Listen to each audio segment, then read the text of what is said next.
Hi everyone, I'm Diana Palm. Today we're going to be talking about portals in the artwork that you have at home. Now I've been getting a lot of questions about this as many more of you are becoming energy sensitive, you're more empathic, you're more intuitive, and you're beginning to feel different things in your environment. So it's very important to give you kind of a guideline to follow in order to keep your house spiritually cleansed. When you operate at a higher vibration, your relationships will be more harmonious, your house will feel like a home, and you'll maintain better health. So this is one of the areas that we want to take a look at. When you're evaluating the artwork in your home, you want to walk through your house and literally stand in front of each piece of artwork you have, regardless if that's a painting, a print, or any other type of picture that you have hanging on your wall, including family photos. We'll start with family photos because that's going to be easy for you to connect with in relation to what you display on your walls. The pictures that you have on your walls imprint you daily on your subconscious level. They have a certain vibration and frequency to them. So if you had a strained relationship with one of your relatives and you have their picture on the wall, even if it's in a group setting, you're going to feel that vibration and frequency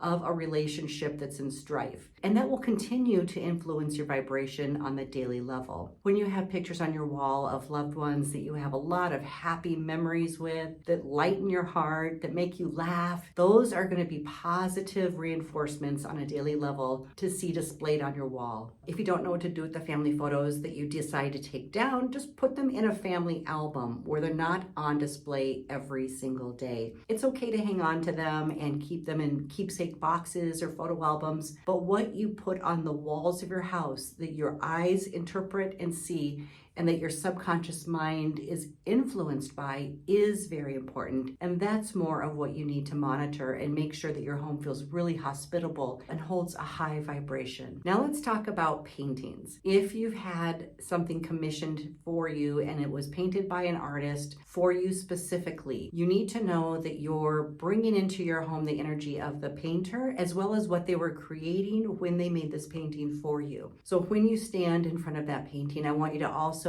feel the energy. Sometimes you'll notice that in these types of paintings, especially with portraits, the eyes of the painting will literally look alive. Not that they necessarily follow you around the room, although they can. Spirits can inhabit artwork, paintings, and portraits. So you want to make sure that anything that you're hanging in your house has a really positive feeling to it. If you've ever gone to an antique store and looked at old Victorian portraits that are beautifully framed, they can kind of give you a very unsettling feeling. And there's a reason for this. It can inhabit the spirit of the person that the portrait was taken of, but it can also inhabit the spirit of other entities. There are roaming entities that look to inhabit portraits or human-like essence so they can feel alive again, so that they can be interacting in homes, observing the living, and also in a weird way feeding on your energy. And that's why you should never hang portraits of people that you don't know in your home. Now let's talk about positive portraits. If you have a positive portrait that when you look at it, it brings you to life, it makes you feel happy and spiritually safe, those are going to be really positive effigies for you to have on your wall. My daughter painted spirit guide paintings for many, many years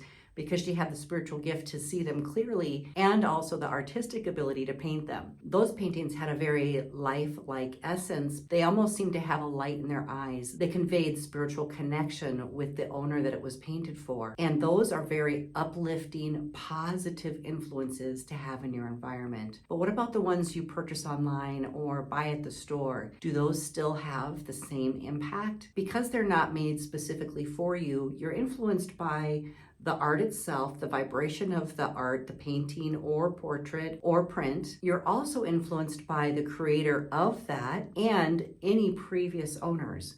Wherever that picture has previously hung, it has influenced the environment, but also it has been influenced by the environment. So when you hang those things in your house, you have to know that you're bringing something into your house that may not be vibrationally positive for you. This begs the question, what about religious art? Many people have portraits of Jesus or Mother Mary hanging on their walls. And what you need to know is that when you look at a picture of Jesus Christ and you immediately connect with the crucifixion, your vibration is going to go to a vibration of suffering and martyrdom. You will not feel uplifted vibrationally. You will actually go more into the suffering of his journey on earth. Sometimes Mother Mary, the Virgin Mary, can be a very loving presence in your home. With Mother Mary or the Virgin Mary, you may still bring in the vibration of what a mother would feel like to lose her son. However, she is known as the Queen of Peace. She does guide and protect mothers and young children. So there is a very maternal, loving presence to having her in your home. And by the way, this would include statues of her. Many people like to have statues of Mother Mary or the Virgin Mary in their gardens or outside of their home, especially if you're Catholic. And those will also have an energy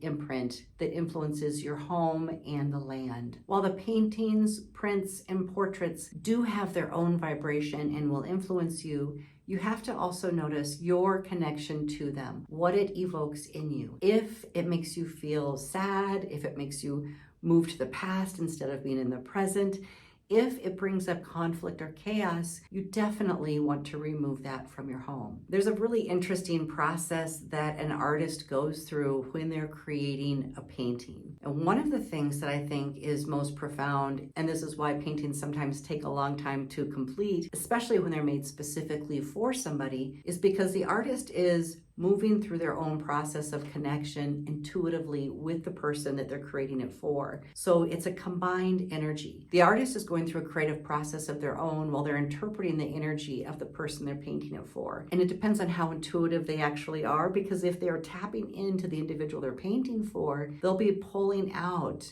energies and vibrations from that individual and putting them into their work of art. That's why these can be deeply profound and really moving to have in your home. They will connect you to those parts of yourself that you were going through at the time of the painting, especially if it is a portrait. If you've ever gone to a museum and looked at all kinds of artwork, you may notice that it's an emotional roller coaster, and it's not just about what's being depicted in the artwork, but it's also about the vibration and frequency of the artists who were putting their energy into a creative art piece to be viewed by you. Whatever those artists were going through, that is being expressed within the art. Most artists channel, which means that when they sit down to create a piece of art, they have to be in this inspired creative space, which means that they're channeling through their crown chakra and sometimes their third eye. In this process, they're going to feel a lot of creative energy coming through them into the created piece of art. As an artist, you can't help but also put part of yourself into that art, part of your heart into it, part of your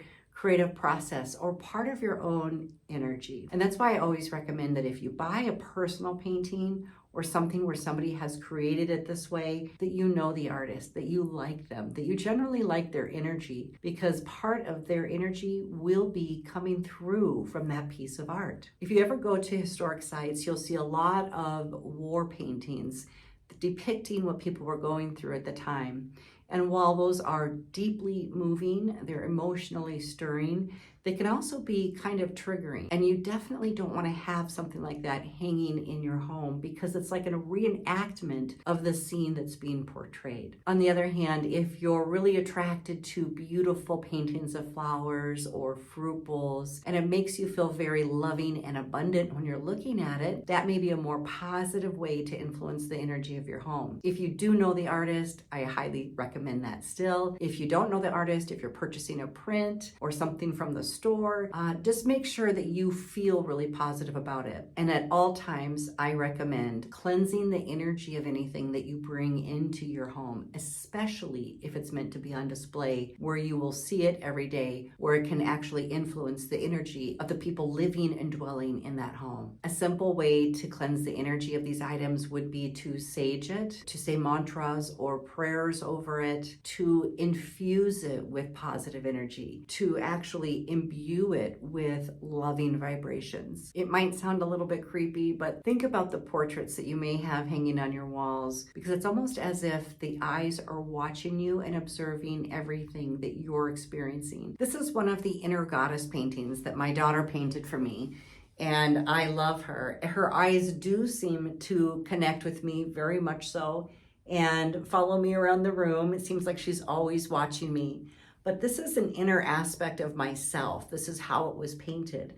And so she's got some magic going on in her hands. She's out in the woods at night. She's got her animal totem, the raven, flying above her head, guiding her. And she's wearing an animal skin coat, connecting her to all the elements. So I love this painting because it's filled with magic and wonder, and it expresses my unique connection to the earth, to animals, and to the elements. And that would be a good example of a positive painting to have in your home, something that's reinforcing the inner strength in you, the magic, or your inner wisdom, something that brings your soul to life, or something that you connect with in a positive way. And of course, I know my daughter, I know the painter, and I know how intuitively she's connected to me, as well as how heart-centered she is and how soulful and conscious she is. So whenever she paints anything for me, I love to hang it on my walls because I feel parts of her energy coming out of the paintings as well. Have you ever stepped inside somebody's home and been impressed with the energy of their art or portraits and not really known where it came from? Or maybe you did, maybe you were a little bit creeped out. There was one time that my daughter and I were invited to a friend's house down in Florida, and immediately when we stepped into the front door,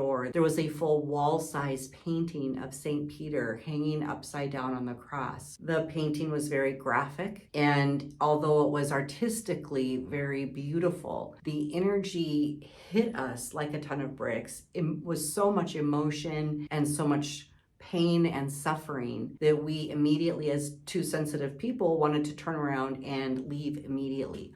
So that painting, especially when it's very large, can really influence the energy of your home. And putting something like that in your home will impact people that come into your home. It will also impact you because you're seeing it every day and you're feeling the vibrations of the pain of the person that the portrait or painting was made of. Now, I would definitely, if you have something like that and you don't want to release it, you don't want to sell it or get rid of it, make sure that it's not in the front entry of your home. I mean, I wouldn't even advise hanging on to artwork like that that depicts suffering unless you want to invite more suffering into your life. But putting something like that in the entry is an absolute no-no. When people come into your home, and even when you come into your home, you want to be greeted with warmth, happiness, and love. You want to feel safe and provided for in your home. So start thinking about your artwork and your portraits and paintings like that. If they uplift you and if they make you feel abundant, if they make you feel loved and safe, those are going to be wonderful portraits and paintings to hang on your walls. Now, let's talk about the entities that can inhabit portraits and paintings. When this occurs, you're going to feel that there's a sense of somebody else in your home. It's going to feel unfamiliar to you. It will not feel like a friend or family. When this is occurring, you definitely want to do a house cleansing. If this is a work of art that you can remove from your wall, I would advise doing that, but it won't get rid of the entity inside of that object. So before you go and drop it off at the Goodwill or give it to a friend,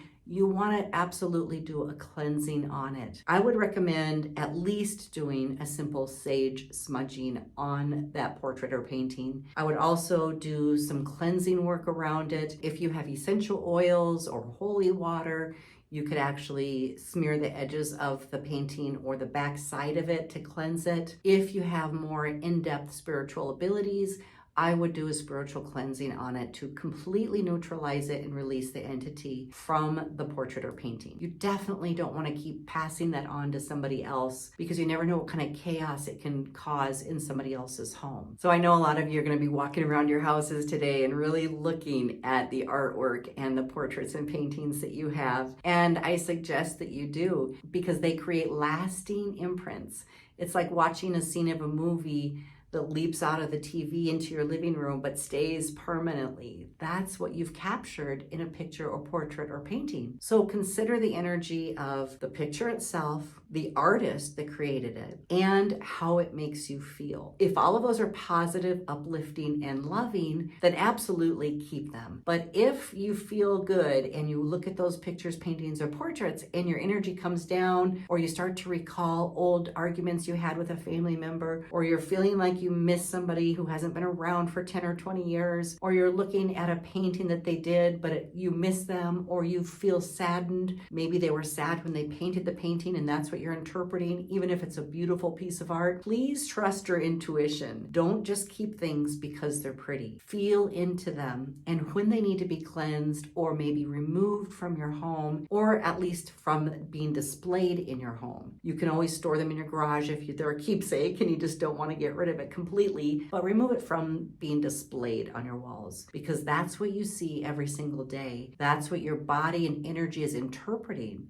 It's affecting your vibration and your health and your well-being. Another side note to this is if you're single and you have a lot of pictures of a single woman or a single male, you may be imprinting yourself to stay single. I always tell people this that are looking for love and they want more harmony in a relationship. You really want to add pictures of happy couples or a loving embrace. Or if it's fruit bowls you're adding, you want 2 apples, not 1 apple. You want to symbolize the energy of 2 and also interpret the energy of whatever painting, picture, or portrait that is. If you're inviting more love into your life, fill the walls with love. Actually use the colors red or green to represent the heart chakra, or pink to represent soulmate love. You can add those colors around your home in the color of curtains and drapes. You can add throw pillows or actual portraits, pictures, and paintings representing those colors, and the theme of 2 if you're looking for love. If you're looking for more harmonious family and community, then add pictures, paintings, and portraits that have large happy groups, or a basket full of abundance with overflowing healthy looking fruit, orange, yellow, and green representing your sacral chakra, which is all about pleasure and enjoyment, your solar plexus, which represents your personal power and being who you really are, and green representing your heart space, your heart chakra. So take that into consideration as you're selecting your art. If you find that you have a negative entity in one of your portraits, paintings, or pictures, set up a private session with me at www.dianapalm.com.